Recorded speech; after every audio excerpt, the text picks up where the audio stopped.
ई समाचार ने जागरूक किसान विकास बहादुर से बात की। बागबानी खेती की शुरुआत, देखभाल व इनकम के बारे में विस्तार से जानकारी लेने के लिए वीडियो को अंत तक देखें।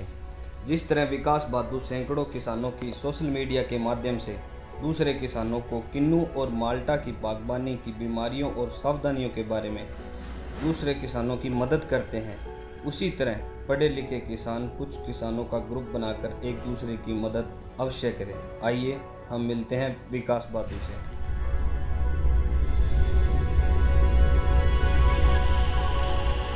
नमस्कार, आप ई समाचार देख रहे हैं और हम आपको आज एक ऐसे किसान से मिलाने जा रहे हैं जो किसानों के मार्गदर्शक हैं, पढ़े लिखे हैं और युवा हैं। हर समय किसानों के लिए तत्पर रहते हैं, उनकी मदद के लिए, चाहे वो सोशल मीडिया के माध्यम हो, व्हाट्सएप ग्रुप के माध्यम हो।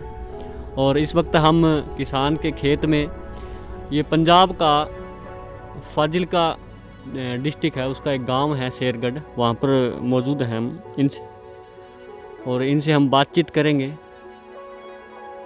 क्या जुनून है जो किसानों को बिना पैसों के रात दिन मदद के लिए लगे रहते हैं, खुद भी खेती करते हैं, बागवानी खेती करते हैं और मुनाफा भी अच्छा कमा रहे हैं।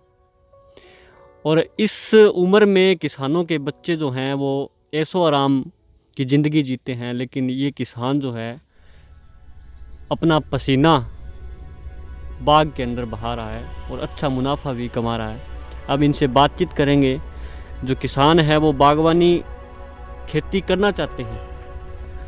परंपरागत खेती के अंदर रिस्क बहुत ज़्यादा है, मुनाफा कम है, बीमारियां हर साल नई आ जाती है। तो किसान बागवानी की तरफ मुड़ना चाहता है, लेकिन उनके पास विकल्प नहीं है, गाइडलाइंस नहीं है, जानकारियाँ नहीं है। तो कैसे वो शुरू करे बागवानी खेती? बागवानी खेती गाइडलाइंस है जी। जैसे जैसे वो खेती करेगा तो वो खुद सीखेगा। अगर उसके पास ज़्यादा नहीं है, अगर ज़्यादा बड़ी नहीं लगा सकता तो एक बार बाग जैसे 1 या 2 एकड़ में लगा ले, तो जो पौधा होगा वो खुद उसको बताएगा अभी मेरे को क्या चाहिए, और धीरे धीरे वो उससे खुद सीख जाएगा, क्योंकि शुरुआत तो उसको कहीं ना कहीं से करनी ही पड़ेगी। मतलब उसको शुरू करने के लिए उसको ये रहता है भी जो किला वो ख़राब हो जाएगा, उसकी जो 2-3 साल की इनकम है वो बंद हो जाएगी। नहीं, ऐसा नहीं होगा। अगर वो उसमें एक बार बाग लगा लेगा, जब तक बाग पैदावार नहीं देगा तब तक वो उसमें दूसरी फसल की बिजाई कर सकता है। ग्वार है, सरसों है, चना है, कणक है, जौ है, वो फसलें बीज कर उसमें अपनी उस टाइम तक की आमदनी ले सकता है।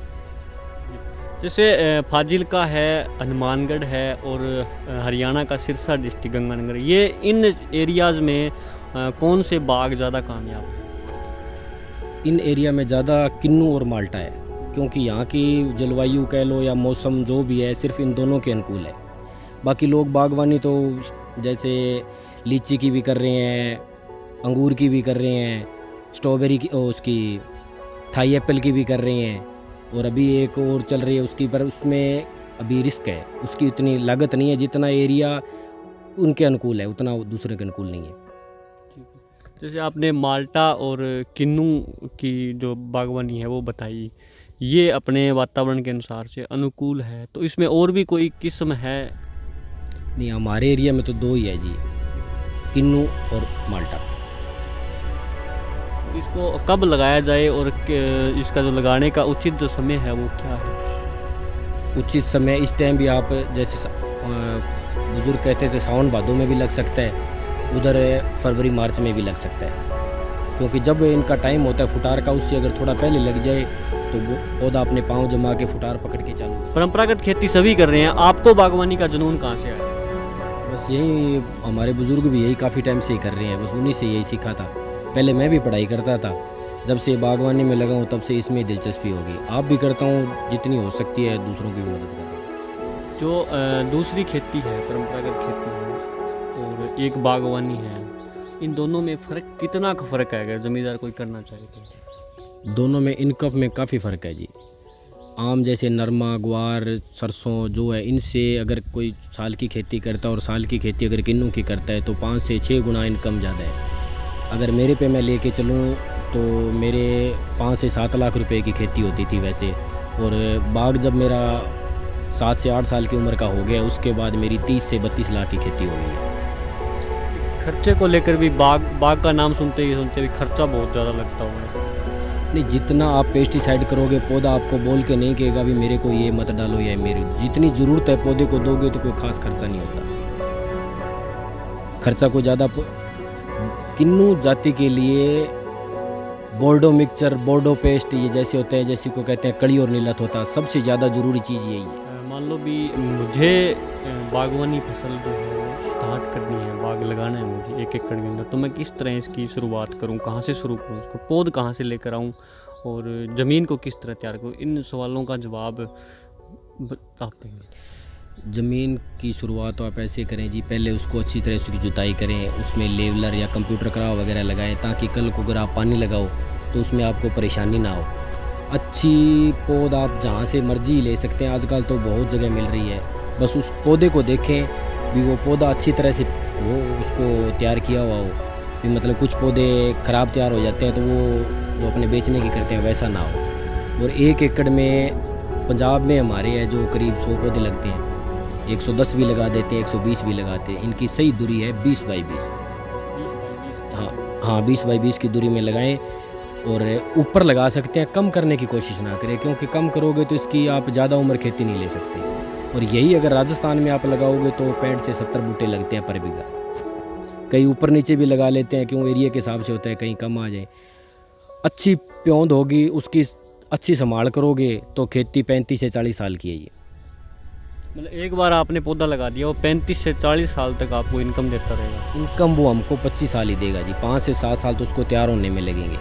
और लास्ट के जो 3-4 साल हैं वो अच्छी इनकम नहीं ले सकते, लेकिन वो कुछ ख़राब हो रहे हैं, कुछ ठीक हो रहे हैं, बदल रहे हैं, उस हिसाब से देगा, लेकिन 25 साल इनकम दे सकते हैं अच्छी। जब पौधे आप लगाते हैं, जब तक फल नहीं आते, वो पैदावार नहीं देता, उस तक कोई बीमारियों का खतरा, कोई उनको क्या रहता है, उनको किस तरह के देखभाल करें? नया पौधा लगाओगे, जैसे 2 साल का पौधा लगाया, साल का लगाया है, तो वो 2 साल अगर आप स्प्रे या पेस्टिसाइड नीचे नहीं डालोगे तो पौधे को ज़रूरत भी नहीं है और बीमारियां भी कम आएगी। उसके बाद धीरे धीरे ज़रूरत शुरू होगी, तो जैसे आप इस चीज़ों को यूज़ करोगे तो थोड़ी बीमारियां भी आएगी, क्यों जैसे कच्ची फुटार है, नया कच्चा पत्ता है तो उस पर बीमारी आती है। खाद किस तरह उनको दें? खाद कोशिश मेरी तो यही है भी आप ज़मीन को प्रदूषित ना करें, जो इसके न्यूट्रेंट वगैरह है ऊपर ही दें पत्ते में, ताकि ज़मीन अगर उसकी साफ़ होगी तो पौधे की जड़ें ख़राब नहीं होगी और बीमार कम होगा। पेस्टिसाइड जैसे आपने कहा, तो पेस्टिसाइड बाग के अंदर कितना कारगर है, डालना चाहिए या नहीं डालना चाहिए? देखो जी, 100% ऑर्गेनिक भी मेरे ख्याल से नहीं हो सकती और 100% पेस्टिसाइड भी। थोड़ा ज़्यादा ऑर्गेनिक रखो, थोड़ा पेस्टिसाइड रखो भी, ज़रूरत अगर कोई बीमारी आ जाए तो उस हिसाब से, तो हल्का फुल्का अगर मिक्स होकर चलता रहे तो बागवानी ज़्यादा कामयाब है। जितना अधिक पेस्टिसाइड हम डालेंगे उतनी अधिक बीमारियाँ उतनी ज़्यादा होंगी जी। ज़रूरत पे अगर इसको जिस चीज़ की ज़रूरत है उस टाइम देते रहो, पौधा सही रहेगा।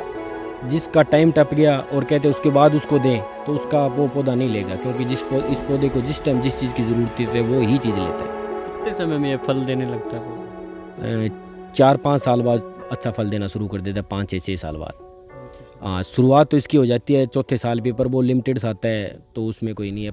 5वें साल थोड़ा ठीक आता है, 6ठे साल से अच्छा फ्रूट है, वो भी अगर अच्छी संभाल हो तो। 5 साल में कितना खर्चा उस पर लग जाता है एवरेज? खर्चा साहब वो तो अब करने वाले के ऊपर निर्भर करता है कि वो ज़रूरत से करे तो कोई ख़ास ज़्यादा नहीं होता, और नहीं तो करने को तो बाग पे कितना ही लगा दो। आजकल जो कंपनियां बोल रही है उस हिसाब से तो कितना मर्जी करते जाओ आप। जैसे आपने कहा कि 5 साल तक पौधा जो है वो पैदावार नहीं देता, तो तब तक किसान उस बाग के अंदर क्या क्या फसलें ले सकता है? छोटी फसलें कोई भी ले सकता है, जैसे गेहूँ है, ग्वार है, मूंग है, चना है, इस तरह की सभी फसलें ले सकते हैं, छोटी फसलें। उससे जो पौधे हैं उनको उनसे नुकसान नहीं होगा। बड़ी फसलें जैसे सरसों है, नरमा है, इनसे थोड़ा नुकसान है, क्योंकि पौधा इससे घुटन महसूस करता है तो उसकी बढ़वार कम होती है। छोटी फसलें होती हैं तो उसमें पौधे को खुली हवा मिलती रहती है तो उसकी बढ़वार अच्छी होती है। इसकी जो मार्केट है फसल की, जो बागवानी फसल है, जैसे किन्नू है, नींबू है, आपने माल्टा बताया, तो वो मार्केट इसकी कहाँ बेचना इसको कहीं नहीं पड़ता। ये अगर वैसे ज़िम्मेदार चाहे तो खुद अपनी मार्केट कहीं भी जाके, जैसे दिल्ली है और है, जहाँ बेच सकता है। बाकी ठेकेदार खुद यहीं से बगीचे से भी ले जाते हैं, तोल के ले लेते हैं, या जैसे किले के हिसाब से उक्का ले लेते हैं, तो हिसाब से वो यहीं से उनकी खुद की ही लेबर होती है। जैसे मैंने तोल के दे दिया, जिस रेट दे दिया, मेरे को उस रेट के वज़न करके पैसे मिल जाएंगे, बाकी जो सब कुछ है वो ठेकेदार का है। अगर उक्का होगा तो मेरे उस टाइम के हिसाब से मेरे को वो पेमेंट दे देंगे, ठेकेदार खुद तोड़ेंगे। अगर जिम्मेदार को लगता है भी मैं अपने खुद बेचना चाहूँ और अच्छी इनकम कमा सकूँ और उसकी कहीं जानकारी है, तो वो अलग मार्केट में जैसे दिल्ली है, जहाँ भी है, वो अपना ले जाके अलग से भी बेच सकता है। बाकी मतलब किसान को सिर्फ फसल तैयार करनी है, बेचने की चिंता जो है वो कोई चिंता नहीं है उसको बेचने की। अब मौके पे इस कोरोना की वजह से कुछ नहीं कह सकते, बाकी इसमें और पत्ते को देखकर उसकी जो प्रॉब्लम्स है, बीमारी कोई लगी है तो किस तरह उसकी पहचान करे और किस तरह उसका उपचार करे। बीमारियां भी इनमें आती है, पत्तों से पता चल जाता है। बिल्कुल लगता है जी, पत्तों का एक चार्ट बना हुआ है, अगर वो उसको पहले पढ़ ले तो उस चार्ट के हिसाब से आपको पता चल जाएगा कि इस पत्ते में किस बीमारी के लक्षण हैं। अभी मौके पे जैसे सिट्रस कंकर, ये इसका एक जीव, बाकी तो जैसे स्प्रे हो गई थी, ख़त्म हो गई, ये एक है।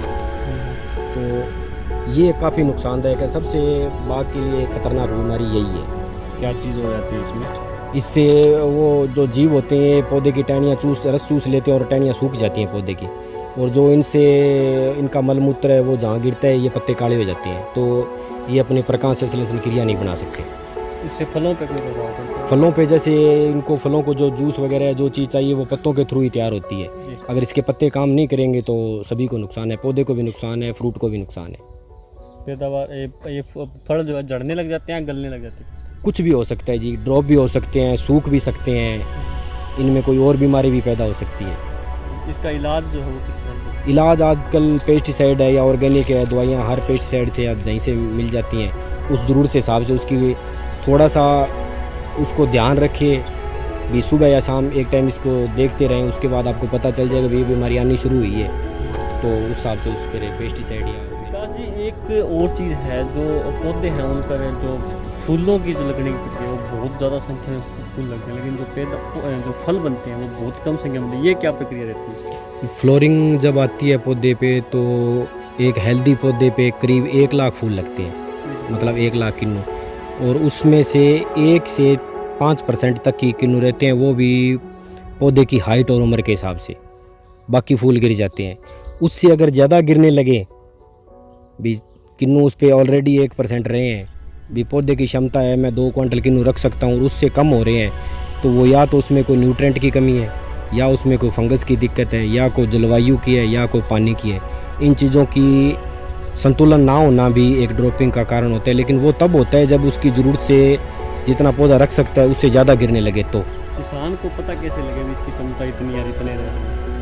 पौधे के हिसाब से जब आप पौधे पे नज़र लगाओगे तो आपको वो पौधा बता देगा भी मैं इतने किन्नू रख सकता हूँ। पौधे की हाइट उम्र, जैसे 10 साल का पौधा है तो वो करीब 1.5 क्विंटल 1 से 1.5 क्विंटल रख सकता है। स्टार्टिंग में जब फल आते हैं तो जो पहले साल फल आते हैं वो कितना रख सकते हैं?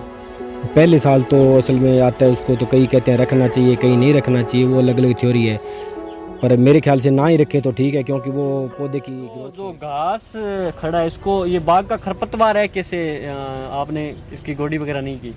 ये कुछ तो इसमें खरपतवार है, कुछ ये जंतर बीजा हुआ है जो हरी खाद के तौर पर बीजा था। पहले इसको एक बार जुताई कर दी ज़मीन की तो उसमें वो हो गया, उसमें से कुछ दोबारा ये फूट पड़ा है, जैसे ये आप देख रहे हो, तो ये दोबारा इसकी हाइट बस 3 फुट हाइट हो जाए तो उसको अंदर जुताई कर देनी चाहिए, तो उससे आप हरी नहीं है ये आप खाद इसको। हाँ, खरपतवार जो नीचे दोबारा हो चुका है ये खरपतवार है, पर ये भी अगर ज़मीन में इसकी आप जुताई कर दोगे तो ये हरी खाद का ही काम करेगा। जैसे अब पौधे जो फलों पर है, इसके अंदर जो ये खड़ा है, फिर हम इसको जुताई कैसे करें? ट्रैक्टर से तो ये पौधों को नुकसान नहीं अभी तक नुकसान नहीं होगा जी, थोड़ा बचा के अगर करें तो ज़्यादा नुकसान नहीं होगा। तो बाकी अगर कोई किसान कुछ रखते हैं, अभी पौधे बिल्कुल ज़मीन के अटैच होते हैं तो उनको होता है तो पौधे ज़मीन से 1-1.5 फुट ऊपर रखने चाहिए, ताकि नीचे से खुद ही निकालनी हो या ज़मीन की जुताई करनी हो तो बड़ी आसानी से हो सके। कितने कॉल आपके पास आ जाते हैं और कोई आपने समय निर्धारित किया कर रखा है कि अभी इस समय जो है मैं आपको जानकारी दूँ? कोई समय नहीं है जी, कोई किसी टाइम भी कर लेता है, 12 बजे भी कर लेता है, रात को 4 बजे भी, सुबह 4 बजे भी कर लेता है। और व्हाट्सएप पे तो जो ग्रुप चला रखा है उसकी वजह से तो लगभग सुबह 6 बजे से रात को 11 बजे तक उस पर पूरी ड्यूटी रहती है, हर टाइम ऑनलाइन रहता हूँ, तो जितना हो सकता है उतना कर रहा हूँ। जितनी समस्याएं होती हैं उतनी हल करना होता है। टाइमिंग तो कुछ भी नहीं है।